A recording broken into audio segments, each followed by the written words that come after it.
Have you ever had an unexplainable moment with music? Was there a time when a song felt completely synchronistic in your life? Was that a coincidence? Or was it a coexistence?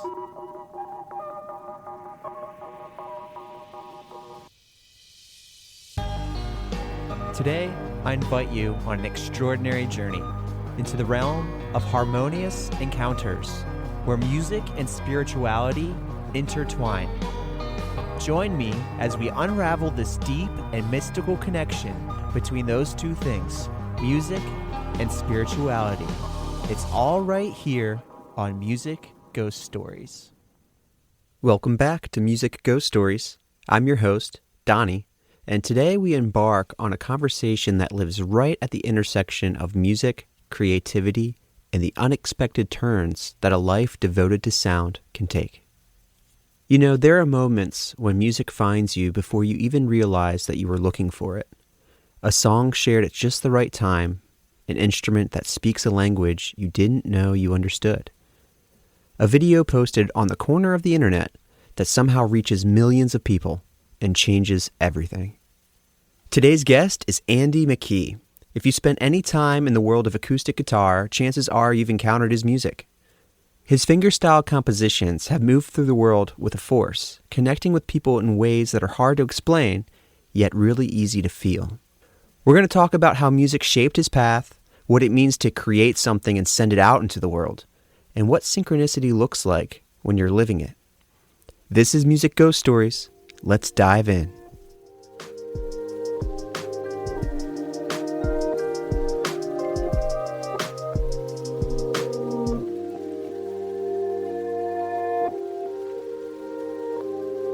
Great, Andy. Welcome to the podcast. Thanks for joining us. Thank you for having me. Tell a little bit about yourself and maybe some of your accomplishments that you're proud of. I'm Andy McKee. I am a fingerstyle guitar player. I write instrumental guitar music.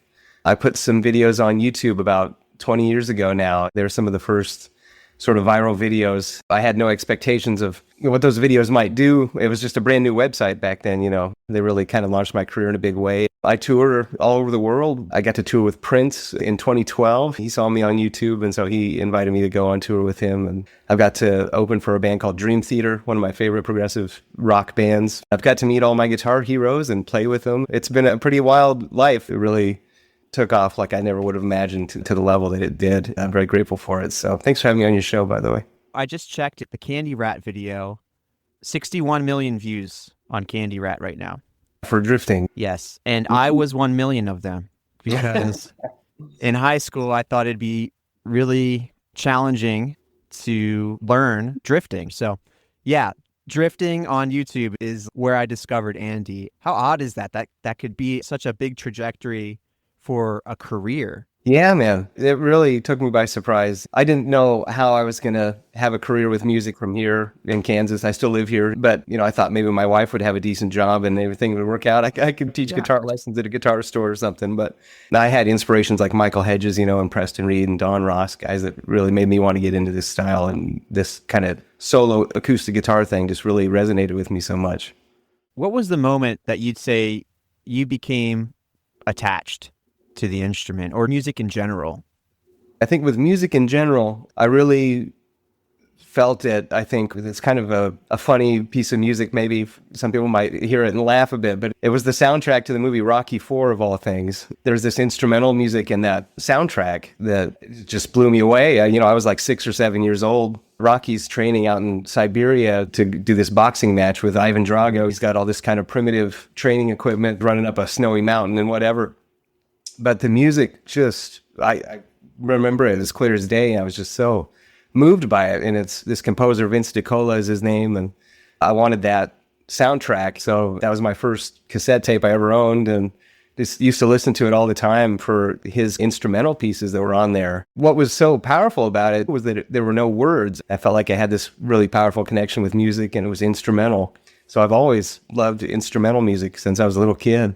That was my first real powerful connection with music. But I never really thought about playing an instrument till a few years later, and I thought I might try playing the drums, and my mom rented me a drum kit, but that didn't really stick, and I didn't have any lessons or anything. When I was 12 years old, though, I heard Eric Johnson on the radio, and that was really, with the guitar, I was like, man, I want to play the guitar after hearing that. And again, it was instrumental music. It was his tune Cliffs of Dover on the radio. So this is about 1991. I heard that and was just so moved, again, with just this instrumental music. Like, how is music this powerful? There's no words telling me anything, but I'm like seeing a whole story, or I'm painting a picture with this music, and it's so evocative and emotional to me, So I wanted a guitar, so that my 13th birthday, my dad got me my first guitar. So that was how I got started with it. When you had that soundtrack, did you always imagine the movie, or did it change at one point? No, I felt like I kind of re-ascribed it to my own life and whatever I was going through, maybe. I found that with instrumental music, when it doesn't necessarily have a story of its own, you can paint whatever picture you want to tell, whatever kind of story in your head, like it was a soundtrack to my own life or that day. Your dad bought you your first guitar. Did your dad know instruments, or did he just go grab you something quick? Yeah, he just went and grabbed me something. My mom had actually got him a guitar well before I was born. He never played it at all. He didn't play guitar at all. So my family was totally non-musical, really. Was sports his thing or something? Yeah, actually, he was way more athletic. Like, I'm actually quite short, and so was my dad. I think he was 5'7" or so, just like me. But he was really good at basketball and gymnastics and track and field, all that kind of stuff. I was the complete opposite. I didn't like sports at all growing up, but my dad would sign me up for soccer and baseball and basketball and all those types of things. But I didn't really like competing so much. I'm not a very competitive person. I don't like feeling like I'm pitted against other people. I like to cooperate more. I'm more of that kind of vibe, I guess. Or I like to go off on my own, and just do my own thing. So maybe that's part of why I'm a solo guitar player. He was a bit more athletic rather than musically inclined, but he definitely loved listening to music. He had so many records, like crates full of records. I remember hearing him listening to stuff growing up, all kinds of Rolling Stones, Fleetwood Mac, Beatles, and Pink Floyd. The very pivotal part of your story is having that instrument in your hands. I kind of want to talk about your sister and your cousin. Tell me about them. Yeah, so I have an older sister. Shortly after I got into really listening to music, I remember finding like these VHS cassettes where she had been taping like MTV. It had like all these videos, and I remember seeing like Iron Maiden on there and Mötley Crüe, and I got really into that kind of stuff as a young kid. When I first got into playing the guitar, I thought Eric Johnson was like the apex, and discovered Joe Satriani and other guys along those lines. I was kind of into all this hard rock stuff, and I had this older sister still, and she was going to bars and things, and she was like, hey, you want to come to the bar? And so I would sneak into these bars, and I'd meet these bands. I got to go up and like play a couple times at these bars. Yeah, I was like 14. I was playing Enter Sandman with these rock bands in town. It was pretty fun, man. I was like, this is totally what I want to do with the rest of my life. This is so cool. Yeah, I finally felt like I was a cool kid or something, It was a lot of fun, man. I had this older cousin, and he had moved back here to Kansas, and he started going to the university here, and they had these guitar classes. And so they were teaching some classical guitar a bit. We would actually work on some of these Bach duet type things, and he'd show me some classical guitar. He was a really incredible, and he still is. He lives out in Nashville now, but he doesn't work professionally as a musician or anything, but he's a really great guitar player. He was like Van Halen. He really could play all that stuff and had the tone down. He would teach me awesome Van Halen tunes and licks, and also these classical guitar things. I was just like learning so much from him, and he was such a great influence and inspiration there to learn new things. And he was a collector too. He had this sort of OCD collector sort of personality. He had like 300 guitar magazines that he just gave to me that he had collected over the years. You could open up one of these issues of Guitar World, and there'd be like 3 different songs transcribed. You could, learn a Mötley Crüe song and an Extreme song and whatever, maybe a lick from a Dream Theater song. But then there'd also be lessons from Buckethead or Joe Satriani. It was just incredible. So I was learning so much stuff out of there too. One of the really big things that was pivotal for me, but in particular with my cousin, is he took me to go see Preston Reed when I was 16. He was coming to town. He was doing a sort of guitar workshop on behalf of Washburn Guitars at that time. My cousin Richard said, hey man, do you want to go see this guitar player? He sounds like he's pretty interesting. I said, sure.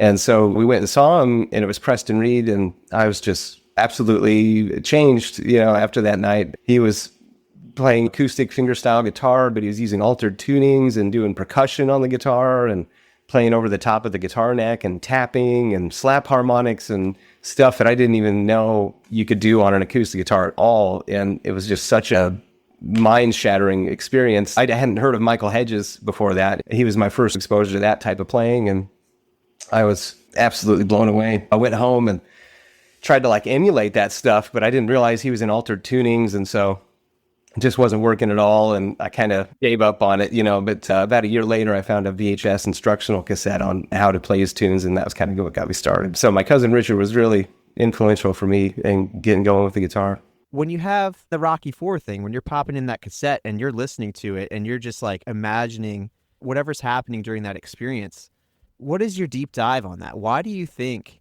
music achieves this connection to our inner core? Oh, man.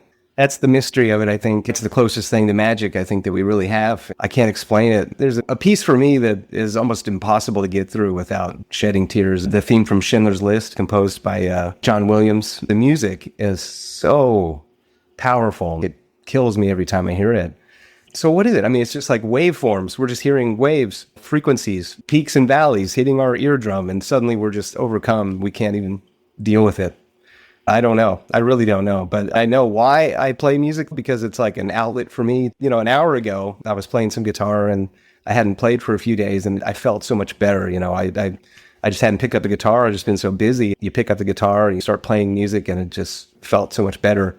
It's an outlet for me in composing pieces. It's a way to say something for me, like some sort of emotive thing, and hopefully I can share it with people. And if they feel it too, it's just kind of reaffirms this humanity that we all have. I think I'm kind of a sensitive person, and maybe you have to be an artist. You have to have some sort of sensitivity, and then you can share that through whatever your art is. For me, it's music for sure. You mentioned about vibration. I plugged into ChatGPT. If Michael Hedges were here and I invited him to the podcast, answer all these questions that I keep on this checklist. And something that I thought was interesting pertaining to what you said, the question is, how do you think music achieves this unique connection to our inner selves? Michael Hedges says, because it's vibration, literally movement, and we're made of vibration.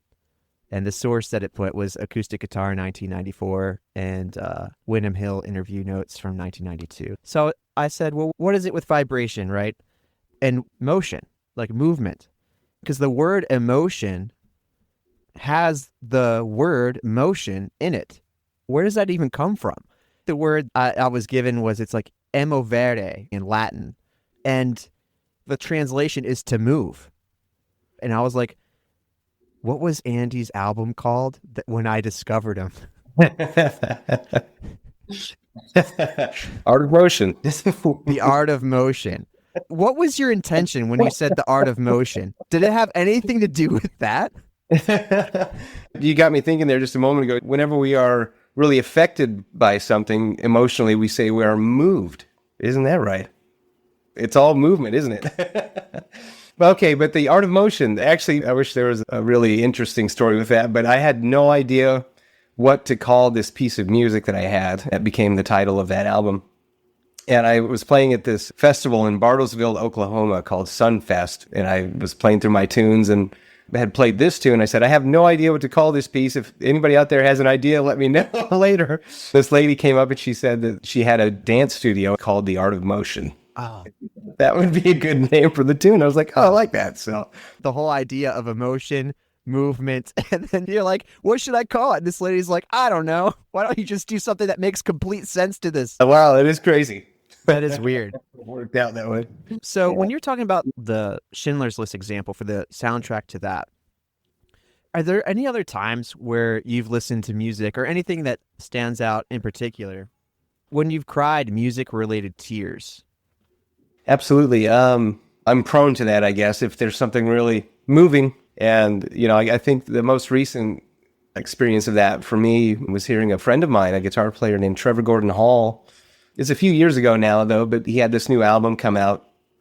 And it was the title track from this album called This Beautiful Chaos. I have this guitar retreat thing I do every year called Musicarium. I had him as a guest at it to be an instructor. We had these concerts in the evening, and he played this piece, and I was just overcome, man. Compositions are one thing, and then there's also the ability of the player to deliver it. He's got both of those things. That's something that's kind of rare. His piece, This Beautiful Chaos, really brought me to tears last time I heard that. Just so powerful.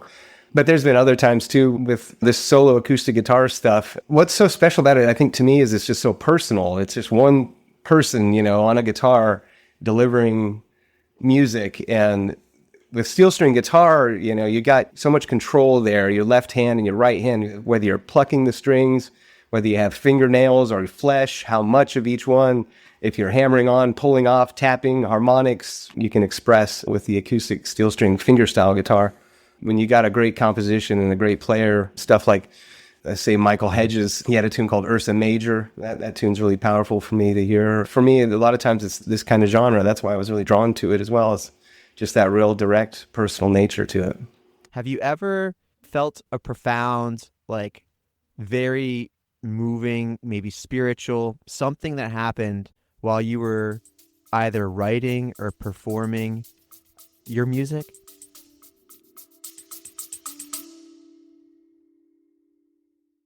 I want to pause here for a moment.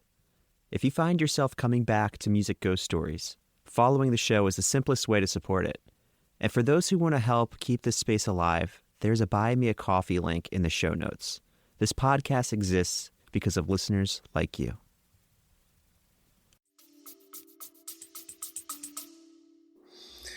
Oh, yeah, absolutely. There's a piece of mine called For My Father, and it's a tune I wrote for my dad, obviously. Sadly, he passed away in 2005 from cancer. And so, I'd started to get into my whole solo acoustic guitar timeline before he passed away.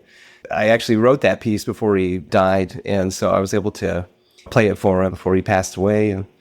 And so it's a pretty heavy piece, I guess. And honestly, it's been interesting over the years to come to kind of realize that that's kind of my more relevant piece, I think, than anything else I've ever done. I seem to get more people talking about that and telling me how important that song is to them than anything else, really. But in any case, sometimes I'll play that tune at a show and I just get to the end of it and it's tough. It still kind of hits me sometimes if I deliver it just right. I did a version of it actually with Trevor Gordon Hall and another friend, Callum Graham. We had this trio thing called Triplicity. We released an album last year. We did a version of that on there, and it's like pretty much every time we play that as a trio, it's really powerful. I assumed that it was for your dad, but I didn't know the context. I have a guitar that I just leave in that tuning. It's actually the first guitar that I was given by my dad, which is kind of weird. I didn't realize that until speaking it. I learned it because my dad passed away, then my mom got cancer, and then she went on hospice. It's really weird. That was the song. I brought my guitar over. She was in there peacefully, and I played that for her in that room, which is kind of special. So I'm honored. I'm very honored by that. A big part of this podcast is the whole idea of me trying to put myself in my mom's shoes in a world where you can't communicate, you can only listen. The voice becomes much more insignificant. We talk a lot about meditation too. We have guests speak on their experiences, and we could talk on that too for your creative process. Yeah, I kind of got into meditation, and I wouldn't necessarily say I'm a Buddhist, but I got into reading philosophy and some books on Buddhism when my grandfather had passed away, and kind of started looking at different religions and things like that. I haven't done it enough in more recent years. It can definitely help calm down, especially in these these days, man. It seems pretty chaotic and pretty hectic now more than ever with doom scrolling. I think, gosh, I'm almost starting to get into that. It seems like it's like on Instagram or wherever, you're just flipping through and it's like, what am I doing? I'm wasting time here. Meditation for 10 minutes takes forever. 10 minutes is forever. But then I'm like, there's no way I was on my phone for 3 hours today. There's no way. You know what I'm saying? It does not make sense. But there's a theory that meditation sort of taps you into this world. The guy from the White Stripes, had an interview and he's like, yeah, I'm a receiver, like a radio receiver almost. And he's like, these waveforms are being transmitted through the universe. And he doesn't consider his songs his songs. He's like, I'm just receiving them. They came from some source and I'm just the guy that pulls them in and records it. I'm really interested when you're writing and creating. What are your thoughts there? Where does it come from? Yeah, actually, there's sort of a Buddhist philosophy that the ideal state of mind is to have a beginner's mind rather than feeling like you're an expert or a professional at something, because you have more freedom maybe and you're more open to possibility. Without even deciding that was going to be my approach, that kind of is my approach to guitar with these altered tunings. When you start throwing your guitar into these bizarre tunings and you got different intervals on each string, all of the chord shapes that you've known your whole life are just gone. Anything you've memorized, you just can't rely on them anymore. So that's probably counterintuitive to just about every guitar player. And it certainly isn't conducive to sitting down and jamming with people. If you sit down with a bunch of people and you got some guitar in this bizarro tuning, I don't know how to jam. If my guitar's in C minor ninth tuning, I can't sit down and jam at all. But I like the exploration. It's like you've got a whole new palette or a new world to explore here when you got this alternate tuning. So that's always been my approach with fingerstyle guitar, is trying new tunings and see what sort of chord voicings you can find and go from there. Maybe come up with some cool chord progression or some rhythmic idea, and maybe you'll start to hear some melodic ideas. That's how I've always came up with stuff. Yeah. But does it sound cool or does it feel a certain way? I mean, yeah, I guess not all of my tunes are written in just one sort of idea, I guess, of all right, this tune needs to be highly melodic, or this tune needs to be a percussive guitar piece, or this tune needs to be this sort of textural. I like to do it all kind of. So, I have pieces like Rylan or For My Father, which are really melodic. But then maybe something more like Samus's Star Drive or Nocturne, where it's like this really textural kind of piece, ambient almost, or, Drifting or Hunter's Moon. You've got a lot of percussive stuff. It just depends on kind of what I want to do with the guitar, with that piece, I guess. I think it was Jack White. You were saying that maybe he's like a radio antenna. I feel like there's some truth to that, because I don't know where these things come from. I'm just kind of playing and then hearing something I want to do. What am I hearing? Where is that coming from? I don't know. It's like these sequences of notes and rhythms are already existing in the universe, and I'm a filter, or I'm putting things together in some way. Maybe each artist is a filter for music, and their personality, their decision making is what's making it happen. It almost feels like you're discovering it rather than creating it. I felt like this podcast never started with meditation, but meditation became such a conversation because that's how we tap into that world. Whatever that is, wherever these things are that are floating, these ideas, we're able to tap into that by tuning out of all the distraction. Is there like any music or an artist that constantly appears in your life? I don't know if there's anything that's like odd, but I would be like, oh yeah, this kind of incidentally, strangely keeps popping up. Do you Shazam at all? I don't actually. I've got a pretty good vocabulary of actually, what was it? 2 days ago, my wife pulled up on YouTube. She found this video. It was like the number one song from like 1958 or something through 2024. And I got all of them right up until about 2006. And then I kind of dropped off. So you're the music trivia guy. Maybe that's why your sister was taking you to the bars. Was it also trivia night? Yeah, man, I've got a pretty good memory on tunes, even if it's not a band I might like or something, but if it's something that I've heard, it's like, oh yeah, that's boom. So, but anyway, music that I just can't seem to get tired of, and an artist that I just have not gotten tired of is Michael Hedges. I just can listen to him any day. His music's still relevant to me and interesting to me. I listen to it and I still find character and depth to it that's just mind-boggling, and it blows me away still. He'll probably be with me till I'm gone. So, well, what's interesting is that the way music can transcend time. My generation, you became our Michael Hedges, the way I perceive it. not to compare apples to oranges, but I mean, Michael Hedges to you is, I think, you to us. Maybe through you, his legacy continues, because I would not have listened through Michael Hedges if it weren't for me discovering you first.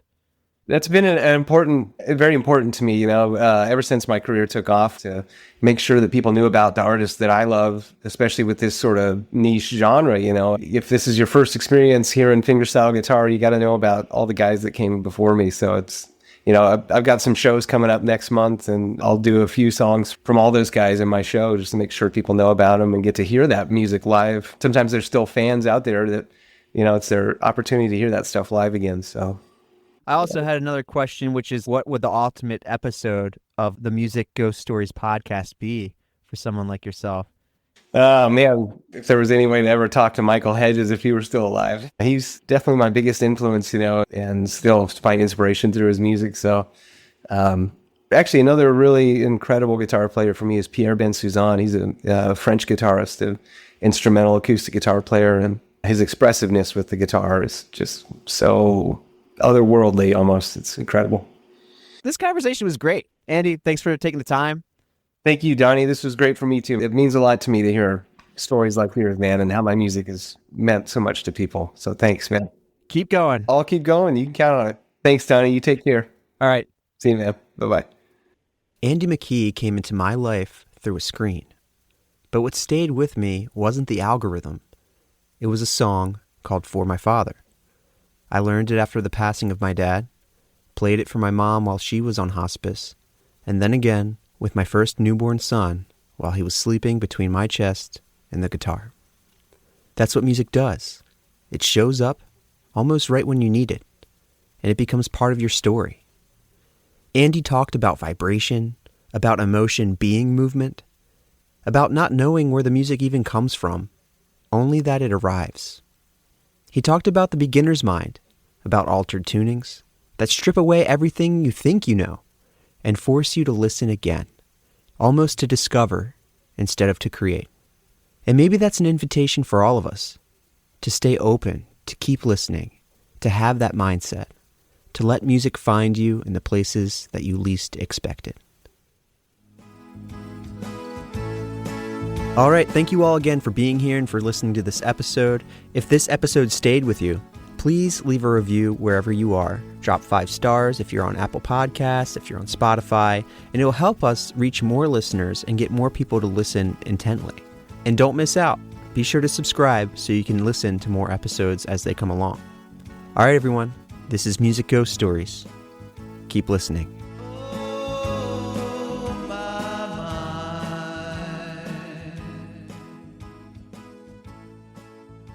Goodbye. I love you.